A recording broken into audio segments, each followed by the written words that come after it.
Today, my nostalgic pick is the 1993 made-for-TV animated Flintstone movie, Yabba-Dabba-Doo. So let's get this thing started.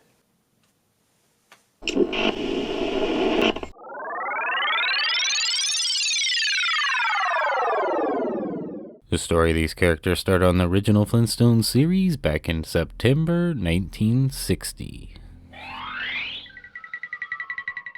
And for Pebbles and Bam Bam, theirs would start in 1963. The show would last 6 seasons, airing its last episode on April 1st, 1966. But the story with these beloved characters would not end there, as a spin-off series called Pebbles and Bam Bam Show would air its first episode in 1971. The series would focus mainly on Pebbles and Bam Bam now being teenagers and facing the complications of growing up. This makes the Flintstones one of the very few animated shows to depict characters aging over time.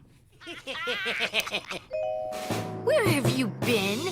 The Pebbles and Bam Bam Show would actually continue on after its first season, being retitled The Flintstone Comedy Hour. And almost 10 years later, they would release another series called The Flintstone Comedy Show, which would also show Pebbles and Bam Bam as teenagers. And finally, this brings us to the Flintstone Yabba-Dabba-Doo, and its sequel released the same year, Holly Rockabye Baby, where the story of these characters continues, now having Pebbles and Bam Bam all grown up as adults. It's truly amazing that none of the kids watching these movies were even born when Pebbles and Bam Bam first hit the small screen as babies back in 1963, but were still enjoy watching it. I know I certainly did. Tighten your seatbelt, Bond. The Flintstone Flyer is about to take off. When I hear Fred say the Flintstone Flyer, I can't help but to think of the pilot episode, which happens to be the first cartoon ever aired on primetime television, which happens to be titled The Flintstone Flyer. I even got a name for it. Listen to this, Barney boy. The Flintstone Flyer.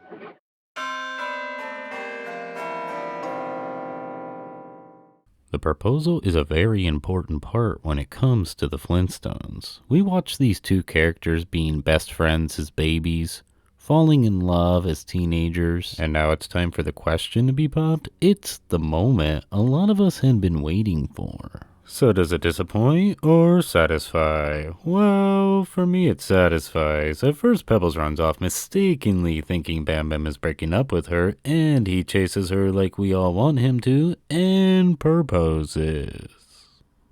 My dearest Pebbles, will you marry me?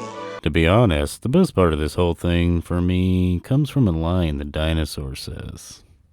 Come on, lady, say yes. He's grimping my tail.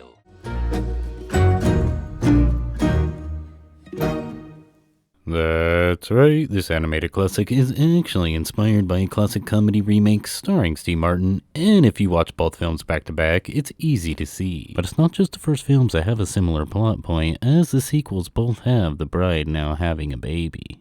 This is the worst news I've heard since Bedrock Hills 90000 was canceled. What is a Flintstone episode, special, or movie without a bunch of parodies thrown into the mix? Well, I guess it just wouldn't be the Flintstones, because that's just what they do, and have always done, so this movie is no different, and they're enjoyable like usual. Something real phony's going on. Wow.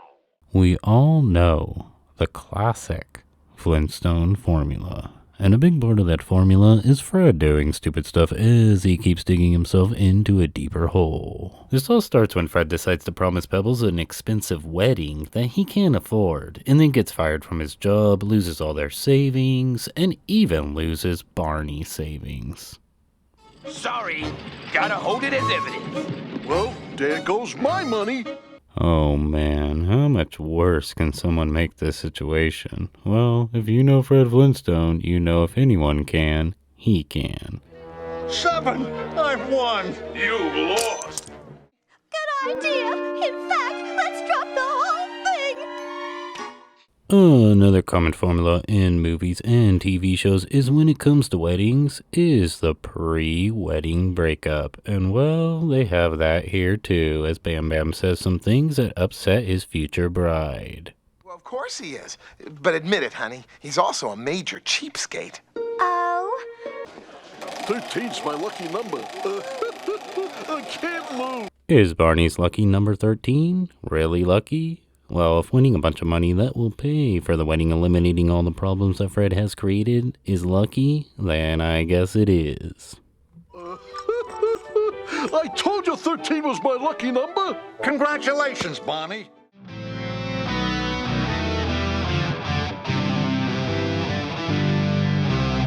So if the proposal was a big thing, well, the wedding is even bigger. Some people had waited 30 years for this moment to finally happen. For these two that grew up together, fell in love, and now are getting married, this moment is as big as, I don't know, let's say Kermit the Frog and Miss Piggy tying the knot.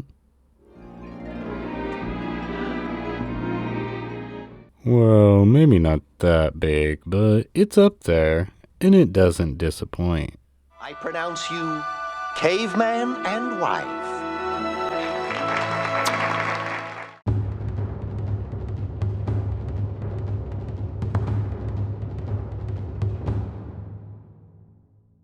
You know, Joe, I always knew these kids would get together someday.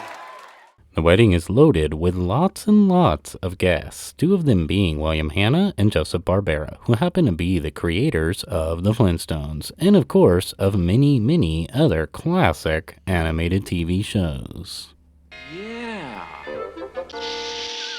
As you can see here, it is shown earlier in the movie that they are invited to the wedding. To see them in cartoon form is pretty awesome, and they even voice themselves, which is double awesome. They were made for each other.